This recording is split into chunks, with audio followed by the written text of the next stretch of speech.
en étant sonde de 5 grammes. Pour commencer, ça c'est super intéressant de faire un sondage avec deux types de sondes différents. Je ne l'ai pas abordé dans les vidéos précédentes, mais ce qui est top de chez top, c'est de commencer en 2 grammes, 5 grammes, mais l'idéal c'est 2-3 grammes ou 5 grammes, et vous prenez votre fond. Cette sonde se pose sur le fond, vous avez votre flotteur, on est OK. Vous avez fait votre repère sur la marque. Repère, vous pouvez utiliser le Mystique comme je vous ai fait l'astuce la semaine dernière, c'est vraiment ultra pratique. Et vous avez passé votre 5 grammes. Vous recommencez exactement la même chose avec une 10 grammes ou carrément une 20 grammes.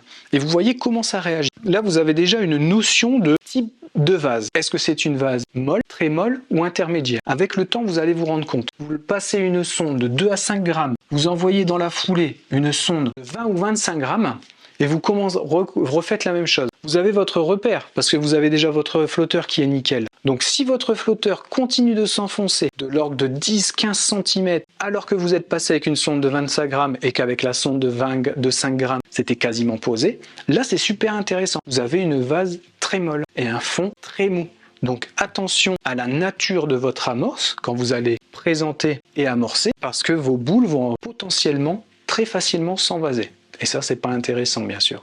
L'idéal est qu'on forme le plus proche possible du fond un tapis de nos boules d'amorçage, que cette amorce se décompose sur un temps donné pour que notre hameçon soit là-dedans. C'est vraiment ça l'idéal et le but, que notre èche soit présentée dans notre amorce, que cette amorce soit le plus attractive possible, que cette amorce puisse attirer le plus de poissons rapidement, premier aspect, et conserver les poissons sur la zone. Donc est-ce qu'elle est riche, plus ou moins riche? Comment les poissons vont la consommer? Et est-ce qu'on rappelle plus ou moins régulièrement pour maintenir les poissons sur place? 5 grammes à 20 grammes, vous conservez la 5 grammes en étang, puis vous passez une 20-25 grammes pour déterminer votre nature du fond. Ok. Pour un canal, vous pouvez y aller directement en 20-25 grammes. Généralement, la nature du fond sur un canal, c'est donc du béton. La plupart du temps, il va y avoir très peu de vases, hormis bien sûr zone de déchargement, zone de berge naturelle. Donc vous pouvez avoir un canal, mais des canals qui s'est écroulé, ou la nature du canal, généralement c'est ça. On va faire ça, c'est beaucoup plus simple. Et ensuite c'est des paliers. Fond en béton, puis des paliers intermédiaires. Ça, la plupart du temps, c'est des canaux classiques. Donc